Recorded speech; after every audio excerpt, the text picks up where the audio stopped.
बेशुमार दौसा की लोकसभा सीट पर 3 दिग्गज नेता 27 मार्च को अपने अपने नामांकन भर चुके हैं। कांग्रेस पार्टी की तरफ से पूर्व मंत्री और दौसा के विधायक मुरारी लाल मीणा ने नामांकन भरा है। वहीं भाजपा की तरफ से पूर्व मंत्री और बस्सी के पूर्व विधायक कन्हैया लाल मीणा ने भी नामांकन भर दिया है।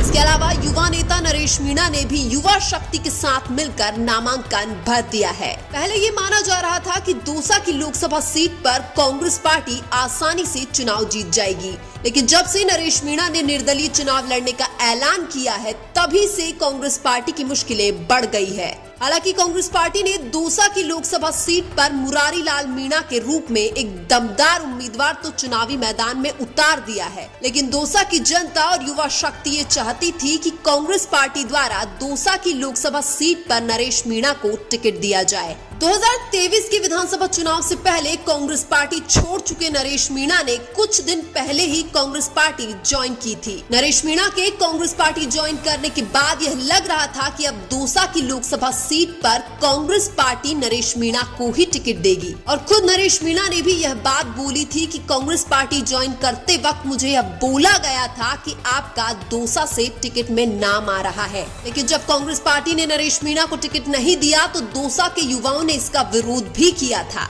और युवा शक्ति के दम पर नरेश मीणा ने 26 मार्च को यह ऐलान कर दिया था कि वह निर्दलीय चुनाव लड़ेंगे। इसलिए नरेश मीणा एक बार फिर से कांग्रेस पार्टी छोड़कर दौसा की लोकसभा सीट से निर्दलीय मैदान में कूद गए हैं। अब नरेश मीणा की किस्मत दौसा की युवा शक्ति और दौसा की जनता के भरोसे है। हालांकि भाजपा के कन्हैया लाल मीणा, कांग्रेस की मुरारी लाल मीणा और निर्दलीय नरेश मीणा, यह तीनों ही अपनी अपनी जीत का दावा कर रहे हैं। मुरारी लाल मीणा को सबसे ज्यादा डर कांग्रेस छोड़कर निर्दलीय चुनाव लड़ रहे नरेश मीणा से है, लेकिन मुरारी लाल मीणा के पास एक उम्मीद यह भी है कि वो सचिन पायलट के दम पर दौसा की लोकसभा सीट पर चुनाव जीत सकते हैं। हालांकि नरेश मीणा और मुरारी लाल मीणा दोनों ही सचिन पायलट के समर्थक माने जाते हैं, लेकिन इस बात को भी नजरअंदाज नहीं किया जा सकता कि नरेश मीणा को भी सचिन पायलट का समर्थक होने का फायदा दौसा की लोकसभा सीट पर जरूर मिलेगा। दौसा की लोकसभा सीट पर मीणाओं के बाद गुर्जर समाज का भी अच्छा खासा प्रभाव है। हालांकि सचिन पायलट की वजह से गुर्जर समाज के वोट मुरारी लाल मीणा को मिल सकते हैं,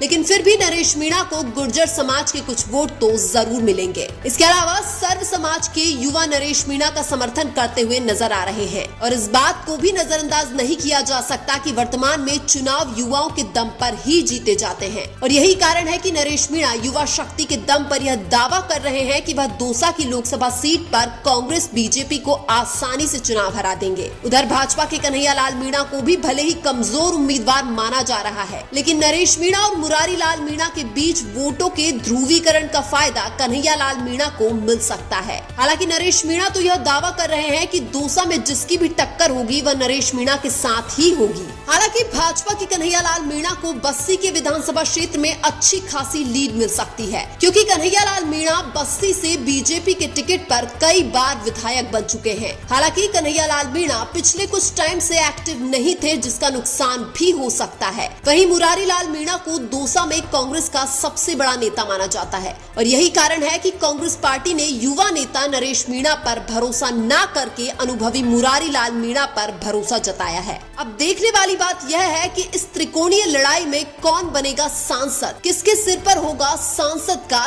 ताज। लेकिन सबसे बड़ी बात यह है कि नरेश मीणा को किसी भी हालत में कमजोर नहीं आंका जा सकता। नरेश मीणा को चुनाव में माहौल बनाना और बिगाड़ना दोनों ही अच्छी तरह से आता है। हो सकता है वर्तमान में दौसा की जनता मुरारी लाल मीणा के पक्ष में हो, लेकिन चुनाव नजदीक आते आते नरेश मीणा दौसा की जनता का रुख अपनी तरफ बदल सकते हैं। इसलिए यह माना जा रहा है कि दौसा की लोकसभा सीट पर वर्तमान में जो समीकरण है, वो समीकरण चुनाव नजदीक आते आते बदल सकते हैं, और दौसा की लोकसभा सीट पर समीकरण बदलने का मतलब है यह समीकरण नरेश मीणा के पक्ष में जा सकते हैं। इसलिए यह माना जा रहा है कि नरेश मीणा दौसा से निर्दलीय सांसद बनकर 2024 में एक नया इतिहास लिख सकते हैं, और अगर नरेश मीणा निर्दलीय सांसद बन गए तो फिर नरेश मीणा की गूंज संसद में भी सुनाई देगी।